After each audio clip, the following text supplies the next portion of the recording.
Alright, so in this video, I'm not really going to be reading articles, but I'm going to be kind of like dissecting like the 2020 Democratic races it's going on. So the website I'm going on is the Morning Consult. I kind of like the way this website like puts it out, because it has it's not just like one poll. It kind of puts like all the polls between a certain date. So these ones are kind of older. I'm looking at, I don't know how often they update it, but all these polls that they're using for this are from between October 28th to November 3rd. So overall nationwide, Joe Biden has 32%. Bernie Sanders and Elizabeth Warren are tied at 20%. Pete Buttigieg is at 7%. Kamala Harris is at 5%. Andrew Yang at 3%. Cory Booker, Tulsi Gabbard, Amy Klobuchar tied for 7th at 2%. So obviously, I see this race is between Joe Biden, Bernie Sanders, and Elizabeth Warren nationally. But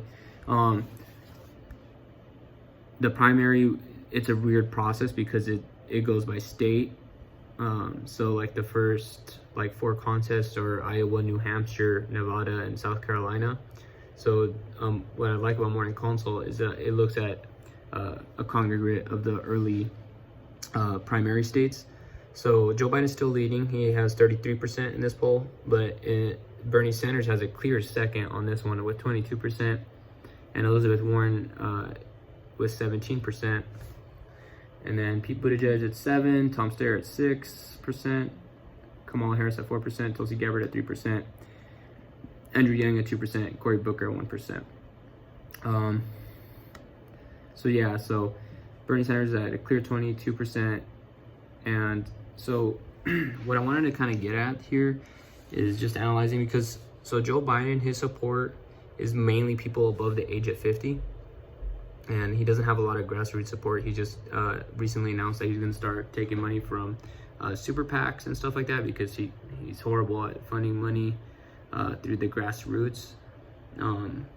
Bernie Sanders supporters, I remember seeing was either an article or somebody tweeted, like the statistics that people that are voting for Bernie Sanders are enthusiastic to vote for him, and most of the people that are saying that they're going to support Bernie Sanders have made up their mind.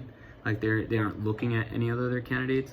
And Elizabeth Warren, 70% of her, the people that are currently like favoring her are saying they're still looking at the other candidates. So her support is pretty weak and can change, especially with Michael Bloomberg entering the race.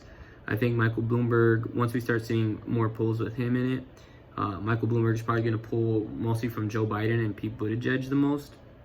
But I wouldn't be surprised if some also comes off Elizabeth Warren, because there is a lot of Hillary Clinton supporters that moved to Elizabeth Warren.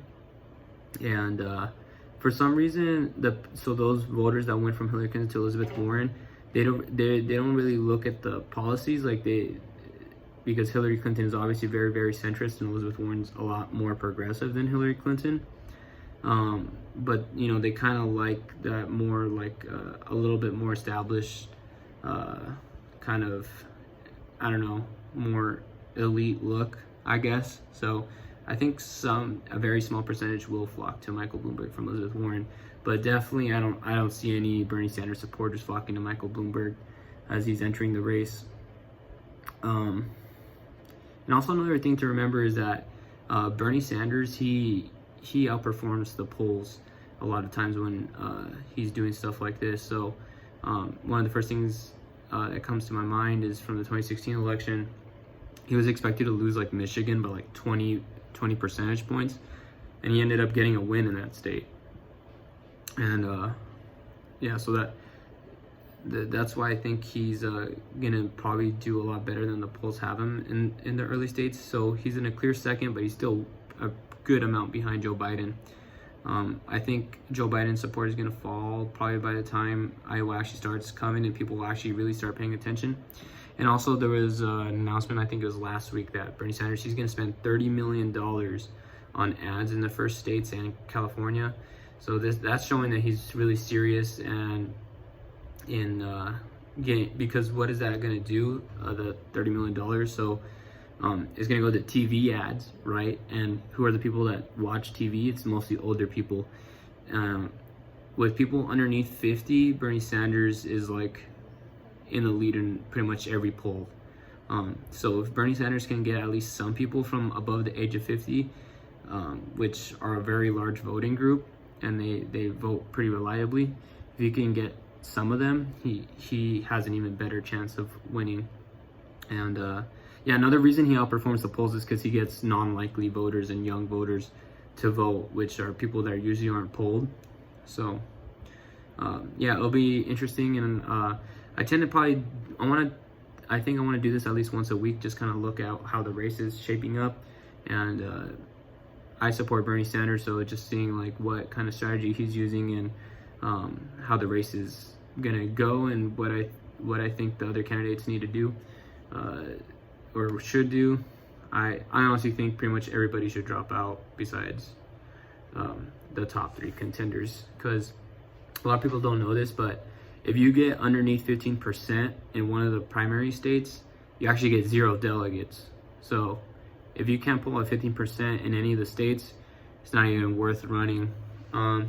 Maybe Pete Buttigieg can stay in there. I think I've seen some early state polls where he actually kind of is competing in the top 3, but I don't think he has any chance of winning. So yeah, guys, I hope you guys enjoyed the video, enjoyed the analysis, and I'll see you guys in the next video.